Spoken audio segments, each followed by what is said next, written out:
Que puis-je faire maintenant? Je veux en finir. Oui, madame. Je m'appelle Rodney Dr. Smith. Je suis officier de police à Angelinthian, sur ce qu'on appelle le boulevard. D'accord, que se passe-t-il? Je ne sais pas tout, mais la femme de mon fils est morte. Je vous en prie. D'accord. Angie Diaz était une belle jeune femme, une épouse douce et une fille aimante. Mais d'après ce que vous venez d'entendre au téléphone, elle serait bientôt retrouvée morte, la tête sauvagement séparée de son corps. Rire. Tu n'arrives même pas à garder un visage sérieux, mon pote. L'homme qui vient de rire pendant que son meurtre est interrogé est son propre mari, celui qui lui avait promis le monde, mais qui lui a ensuite arraché toute sa vie. Désolé. Je suis arrivé jusqu'à la porte, je n'en ai pas eu. Ouais, n'entre pas. C'est une scène de meurtre. Décapitation. C'est un endroit sordide. Avant cette scène horrible, juste 3 mois plus tôt, Angie et Jared se tenaient côte à côte, souriant sur leurs photos de mariage, pleins d'espoir et de projets pour l'avenir. Un nouveau mariage, un nouveau départ. Tout semblait aller bien quelques mois plus tard, mais que s'est-il passé entre « je le veux » et « je l'ai tué ». Comment Jared a-t-il pu faire cela à sa femme bien-aimée? Et plus important encore, pourquoi cela est-il même arrivé? Avant le 11 janvier 2023, tout semblait normal, du moins de l'extérieur. Angie Diaz était décrite par ceux qui la connaissaient comme infiniment gentille, toujours souriante et pleine de chaleur. Ses collègues l'adoraient. Son absence était déjà dévastatrice. Les larmes coulaient sur les joues de ses proches quand il racontait aux médias à quel point elle leur manquerait. Maintenant, le cauchemar s'était déroulé dans la périphérie rurale de Magnolia, Texas, une communauté paisible connue pour ses magnolias et son charme de petite ville, où les crimes violents étaient presque inexistants, jusqu'à maintenant. Le premier secouriste sur les lieux s'est arrêté, incertain s'il s'agissait d'un suicide, d'un accident ou de quelque chose d'autre entièrement. En entrant, une prise de conscience l'a frappé. Il n'était plus là pour sauver une vie. Angie était partie et décapitée. Blake a dit que sa tête est ailleurs dans la baignoire. D'accord. Je ne savais pas. D'accord. Je dois attendre l'identification. D'accord. Et sa tête avait été impitoyablement jetée dans la baignoire. Le sol du salon était trempé de sang. Des mégots de cigarettes étaient éparpillés autour du corps. Des vêtements tachés de sang étaient jetés négligemment à proximité. Ce n'était pas juste un meurtre, c'était de la rage. C'était personnel, c'était délibéré. Que s'est-il passé dans cette maison entre deux personnes qui s'étaient autrefois promis l'éternité? Et qu'est-ce qui a poussé Jared Dicus à commettre l'un des actes les plus brutaux de la mémoire récente du Texas? En fait, si quelqu'un devait être pointé du doigt, c'était peut-être son frère aîné, Wayne. Il luttait depuis longtemps contre une addiction à la méthamphétamine et avait eu maille à partir avec la justice plus d'une fois. Dès 2018, alors qu'il n'avait que 20 ans, Jared, en revanche, était le responsable. Le discret. Il jouait au football au lycée, occupait un emploi stable comme électricien et avait la réputation de veiller sur son frère troublé. Il avait même appelé la police une fois contre Wayne pour vol de fil de cuivre, bien qu'il ait ensuite exprimé des regrets. Jared avait vécu toute sa vie dans la région de Houston. Rien dans son passé ne laissait présager l'horreur qu'il allait finalement déchaîner. Mais peut-être que les fissures étaient là, de petites fractures prêtes à s'ouvrir grand. Puis vint Angie. Leurs chemins se sont croisés en 2022 chez Cheap's Meat Market, où Angie travaillait comme caissière. Une rencontre fortuite qui s'est transformée en une romance éclair. Pour les autres, cela semblait être le destin. ils ont avancé vite, trop vite. Et en octobre de cette année-là, ils étaient mariés. Angie Diaz avait sa propre histoire. Née au Nicaragua. En octobre 2001, elle a été élevée par une mère célibataire qui laissait souvent les enfants aux soins de parents pendant qu'elle travaillait au Costa Rica pour les soutenir. Angie était intelligente, motivée et profondément loyale envers sa famille. Elle a étudié la comptabilité à l'Université nationale autonome du Nicaragua à Léon et était connue pour son éthique de travail et sa maturité au-delà de son âge. Mais sa vie a pris un tournant soudain lorsque sa tante, la femme qui l'avait élevée comme une fille, a été diagnostiquée d'un cancer. C'est alors que sa mère biologique, désormais aux États-Unis, a payé des passeurs pour faire venir Angie et ses frères et sœurs à travers la frontière mexicaine. Ils sont arrivés sans papier, cherchant l'espoir dans un endroit qui promettait plus que ce qu'ils avaient laissé derrière eux. Angie a rapidement trouvé du travail au marché de viande et a commencé à se promouvoir en ligne comme entraîneuse personnelle. Ses publications débordaient d'optimisme et de résilience, rappelant de célébrer ses propres victoires, car personne ne sait vraiment ce qu'il a fallu pour les obtenir. Mais tout le monde ne partageait pas son urgence. Sa mère, prudente et protectrice, lui disait d'être patiente, lui rappelant que les choses viendraient avec le temps. Les finances étaient serrées. Mais Angie ne voulait pas attendre. Elle n'allait pas rester derrière une caisse enregistreuse pour toujours. Elle avait des rêves, de grands rêves. Et dans ses rêves, Jared Dicos était soudainement au centre. Il apparaissait comme charmant, un ancien joueur de football avec un charisme de petite ville et assez de mordant pour être excitant. Angie était éprise. Leurs flux de médias sociaux sont devenus une vitrine de leur jeune amour, rempli de rires, de voyages et d'une intimité soigneusement orchestrée pour leur public en ligne. Ils se sont mariés juste avant les 21 ans d'Angie. Mais tout le monde n'était pas convaincu que c'était la fin d'un conte de fées. Après qu'elle ait dit qu'elle n'allait pas se marier, elle a donné une raison. Oui, elle me l'a dit, et je lui ai demandé, mais pourquoi si elle était si heureuse de se marier?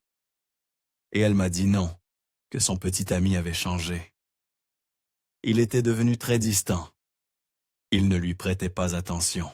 Eh ben, je l'ai beaucoup conseillé parce que je suis un peu plus âgé qu'elle. Alors, je l'ai conseillé et lui ai dit que si elle ne se sentait pas bien avec lui, il valait mieux mettre fin à la relation. Selon l'une de ses amies les plus proches, Angie avait auparavant été dans une relation sérieuse avec un homme nommé José. Elle avait prévu de l'épouser aux États-Unis, un avenir qui n'a jamais vu le jour. Mais ensuite, elle s'est éloignée de tout le monde dans sa vie, presque au moment où elle a rencontré Jared, le garçon qu'elle pensait pouvoir la sauver de la misère d'une vie banale. Et quelque part entre lâcher ce passé et s'accrocher à cette nouvelle histoire d'amour, Angie avait réécrit son avenir au nom de Jared. C'était plus une romance accélérée, à tel point que la famille de Jared ne savait même pas vraiment qui était Angie. Mademoiselle Angie, savez-vous quel était son nom de famille avant qu'elle et votre frère se marient? Quel est le nom de famille d'Angie? Vous savez, son nom de jeune fille. Je ne sais pas. Je ne sais pas. D'accord. Et une date de naissance? Voici son téléphone. Ici, laissez-moi voir. Laissez-moi. C'est tout en espagnol, donc je ne sais pas. Ouais. Juste un petit doigt pour son honneur. Sympa. Ouais, s'il vous plaît. De toute façon, c'est tout ce que vous savez? Ouais, je sais juste qu'elle travaillait là-bas. Je sais qu'elle était... Où travaillait-elle? Au Chepish Meat Market. Le Chepish? C'est là qu'ils se sont rencontrés, ouais. Et peut-être que cette vitesse n'était pas juste à propos de l'amour. Il y avait des murmures que des préoccupations d'immigration jouaient un rôle. Angie avait eu un accident, et des rumeurs circulaient qu'il avait suscité des craintes de déportation dans l'esprit d'Angie. Le moment de leur mariage, à peine quelques mois après le début de leur relation, semblait soudain moins lié à une fin de conte de fées, et plus à des formalités administratives et à la panique. Même son ami l'avait exhorté à ne pas se précipiter, à ralentir et à vraiment connaître Jared avant de se lier à lui légalement et émotionnellement. Elle avait vu trop de femmes tomber dans des relations précipitées et contrôlantes et souffrir en silence derrière des portes closes. Elle ne voulait pas que sa meilleure amie devienne l'une d'elles. Mais Angie n'a pas écouté. Son oncle, qui était témoin à son mariage, avait remarqué à quelle vitesse les choses avançaient entre elle et Jared, et comme sa mère, il s'était inquiété. Il l'avait fait asseoir un jour et lui avait donné le genre de conseil qu'on donne quand on a vu trop de comment le monde fonctionne. Il lui a dit de ne pas prendre une décision par désespoir, pas pour des papiers, pas pour une carte verte, pas pour un statut légal. Il était clair avec elle. Ne marie pas quelqu'un juste pour rester dans ce pays. Et Angie a insisté qu'elle aimait Jared profondément, qu'ils allaient de bien. Et tout cela était réel. Sa famille était inquiète. Ils n'étaient pas convaincus que le moment était le bon. Et quand ils ont appris qu'Angie et Jared allèrent se marier, cela semblait s'être produit trop rapidement. Il était difficile de ne pas se demander si leurs craintes étaient ignorées, ou pire, si Angie ignorait des signaux d'alerte qu'elle ne pouvait ou ne voulait pas voir. Parce que peu après le mariage, les fissures dans ce nouveau départ ont commencé à apparaître. Peut-être qu'Angie croyait vraiment que c'était son nouveau départ, que cet amour, cet homme, ce mariage pouvait être son nouveau commencement. Une rupture nette avec les sacrifices et les épreuves de son passé. Mais, quel que soit le bonheur auquel elle s'accrochait, reposait sur un terrain instable. Car tandis que les médias sociaux racontaient une histoire, un jeune couple heureux rayonnant d'affection, la réalité était bien plus sombre. Derrière les sourires, il y avait des fissures, des schémas, des signaux d'alerte. Les personnes proches d'elle lui conseillaient la prudence, lui demandaient d'établir des limites pour s'assurer que Jared la traitait avec le respect qu'elle méritait. Mais parfois, quand on est au milieu de quelque chose qui ressemble à l'amour, il est difficile de voir où l'adoration s'arrête et l'obsession commence. Et bien trop tôt, Angie allait le découvrir quand il était déjà bien trop tard. Quand Angie a présenté Jared à son cercle d'amis proches, c'était censé être une rencontre décontractée. Juste quelques rires, des boissons partagées et une bonne compagnie. Mais quelque chose clochait même à ce moment-là, bien que personne ne l'ait pleinement saisi sur le moment. Ils formaient un groupe soudé, majoritairement hispanophone, et Angie s'était toujours bien intégrée. Ce soir-là, l'un de ses amis a apporté des bières, pensant que cela aiderait Jared à s'intégrer au groupe. Au lieu de cela semblait aggraver les choses. Jared ne parlait pas du tout espagnol. Et alors que les conversations coulaient dans une langue qu'il ne pouvait pas comprendre, la frustration commençait à se lire sur son visage. Angie, essayant de combler le fossé, traduisait sans cesse dans les deux sens. Son amie a remarqué à quel point elle devenait tendue, regardant toujours Jared comme pour vérifier s'il allait bien, s'il était en colère. Ils ont commencé à l'appeler Rojo, rouge pour ses cheveux. C'était un surnom léger, entre amis, mais Jared ne riait pas avec eux. Il ne souriait pas. Il restait assis, raide, déconnecté, et parfois, sans dire un mot, il partait tout simplement. Pas d'au revoir, pas d'explication, juste parti. Ce qui semblait être de la maladresse au début, avec le recul, commençait à ressembler beaucoup plus à du ressentiment. Jared n'était pas juste irrité de ne pas pouvoir suivre les conversations, il était aliéné. Il se sentait comme un étranger dans le monde d'Angie, parmi ces gens. Et la façon dont il gérait cela n'était pas avec curiosité ou patience. C'était avec une froideur détachée, peut-être même une colère latente. Après le mariage, les choses ont empiré. L'ami d'Angie se souvenait du changement, comment l'inconfort de Jared s'était transformé en distance, comment il avait cessé de faire le moindre effort. Les rassemblements devenaient plus rares, la joie s'estompait. Angie devenait plus silencieuse, et quand elle apparaissait, elle ne semblait jamais vraiment présente. En repensant à cela, son ami pouvait retracer le moment où la lumière dans les yeux d'Angie a commencé à s'éteindre. La pression d'essayer de faire coexister deux mondes reposait entièrement sur les épaules d'Angie, et elle faisait tout ce qu'elle pouvait pour que cela ne se brise pas. Mais parfois, les fissures sont trop profondes pour être cachées. Alors que 2023 commençait, Jared Douglas se désagrégeait rapidement. En novembre, sa volatilité avait atteint des sommets dangereux.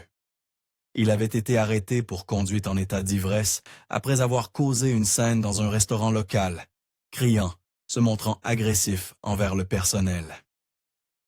Quand la police est arrivée, ils l'ont trouvé belligérant, frappant les vitres. Il était tellement hors de contrôle qu'ils ont dû l'attacher dans une chaise de contention juste pour prélever un échantillon de sang. Ce n'était pas juste de l'alcool.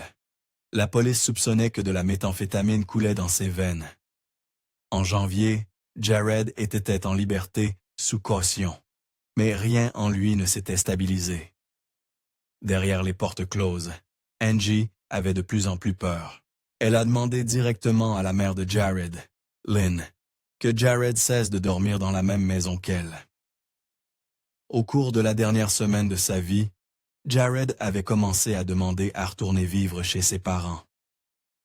Dans la maison, il venait de dépenser de l'argent pour la rénover pour lui et Angie.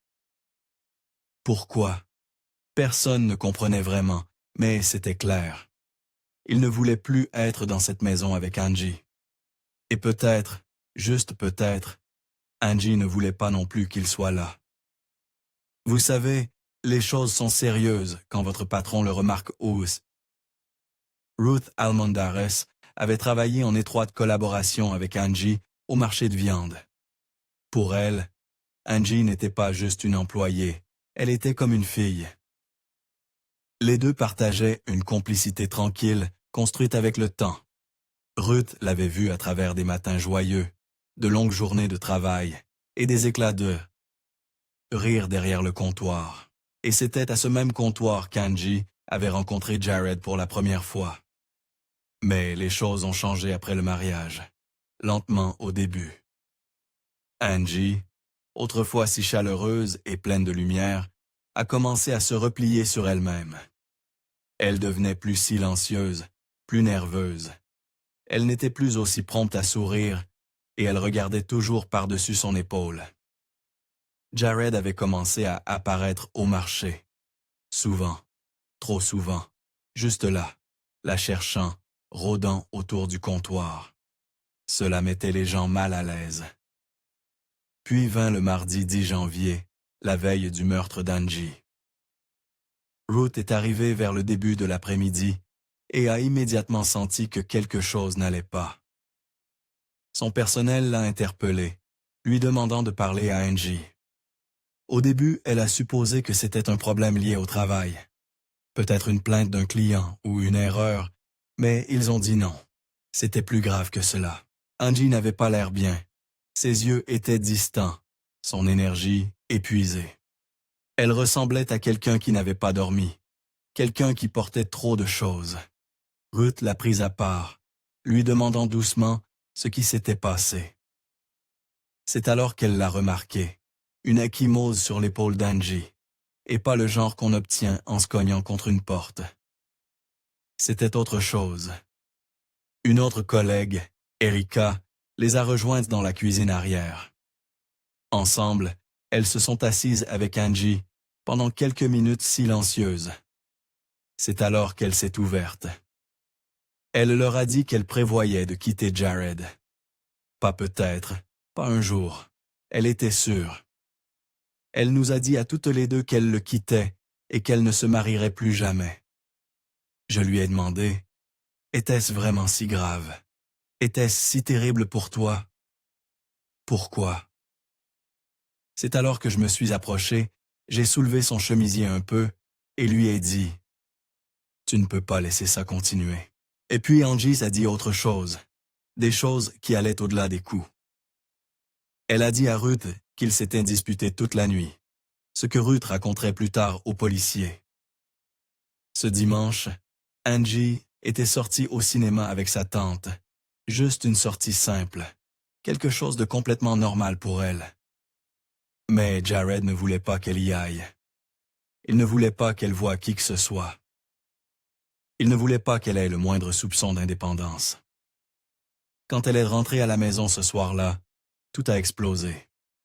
Jared l'a tenue éveillée toute la nuit, refusant de la laisser dormir.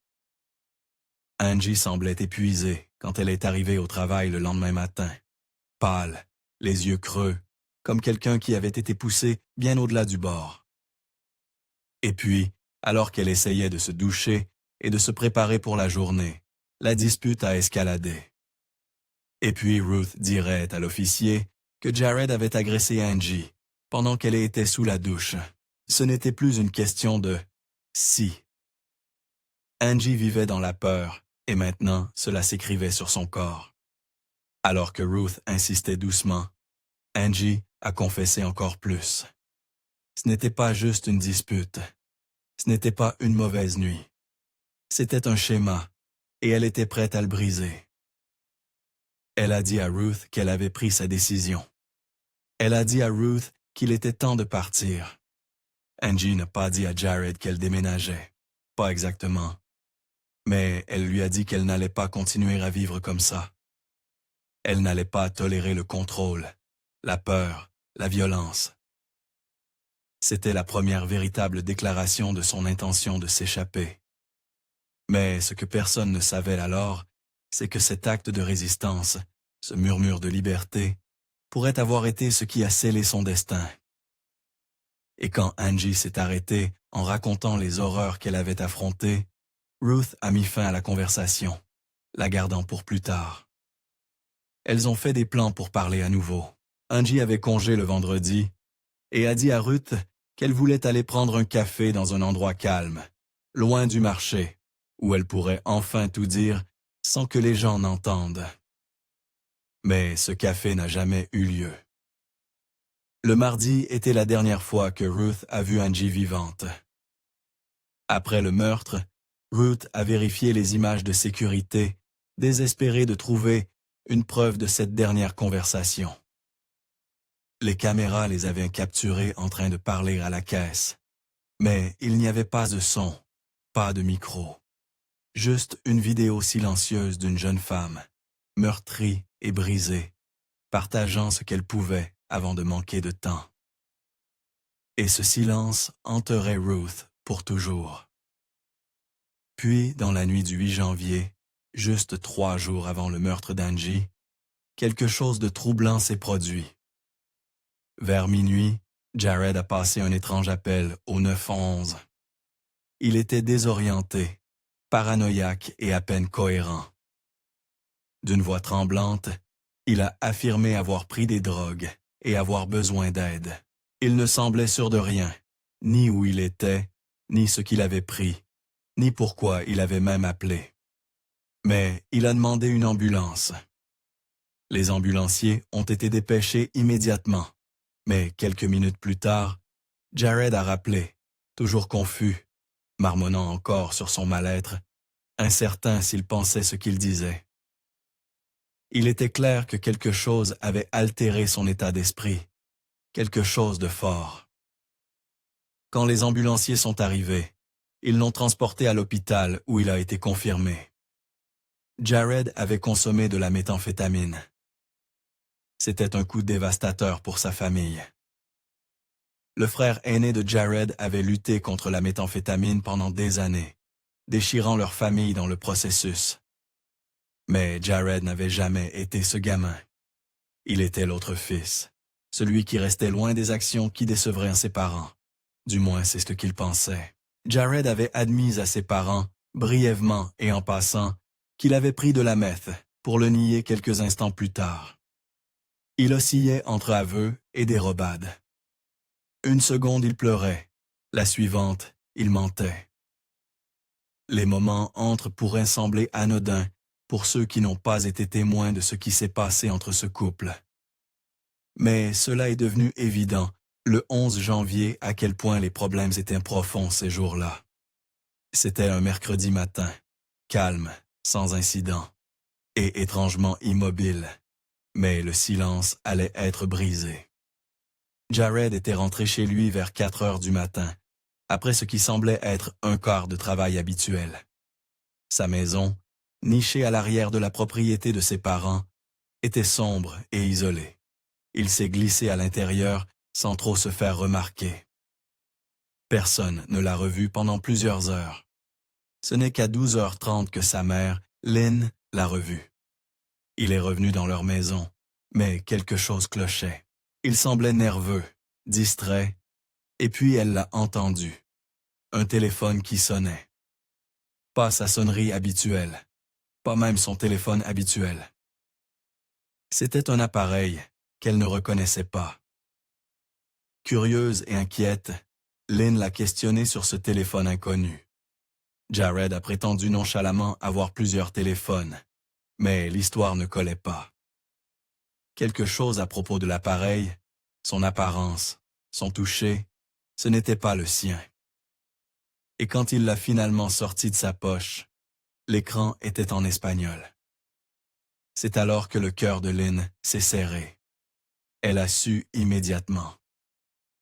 C'était le téléphone d'Angie. Angie qui ne laissait jamais son téléphone derrière elle. Angie qui devenait de plus en plus distante et effrayée, qui, quelques jours plus tôt, était meurtrie et épuisée par une autre nuit violente et sans sommeil. Lynn n'a pas attendu. Elle est sortie précipitamment de la maison avec son mari Rodney, se dirigeant directement vers la maison de Jared et Angie. Au fond d'elle, elle craignait déjà le pire. Il n'y avait qu'une seule entrée, la porte d'entrée. En la poussant, une vague d'obscurité les a accueillis. Au début, ils ne pouvaient rien voir, mais en faisant un pas à l'intérieur, Rodney s'est figé. Ce qu'il a vu le hanterait dans son sommeil pour toujours. Il s'est tourné vers sa femme et lui a dit de ne pas entrer, mais il était trop tard. Lynn est entrée et a vu l'horreur de ses propres yeux. Le corps sans vie d'Angie gisait à l'intérieur. Son jeune visage, autrefois vibrant, était maintenant immobile, brutalement réduit au silence. La panique s'est installée. Lynn a tâtonné avec son téléphone, incapable de penser, incapable d'agir. Rodney le lui a arraché et a passé l'appel. Pas seulement pour signaler un décès, mais pour signaler leur propre fils.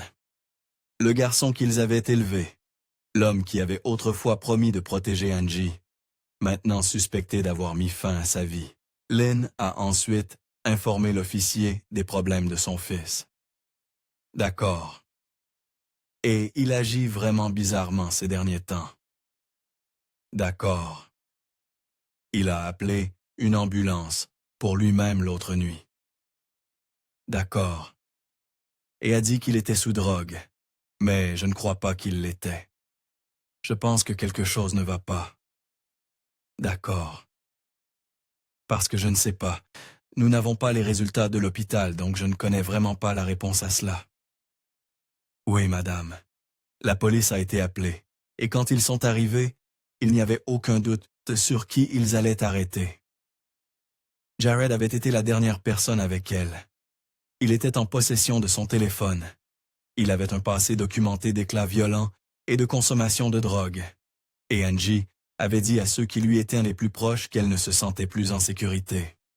Cela, selon les enquêteurs, était l'acte tragique final d'une relation toxique et en désagrégation. Une jeune femme qui voulait s'en sortir et un homme qui ne pouvait supporter de perdre le contrôle.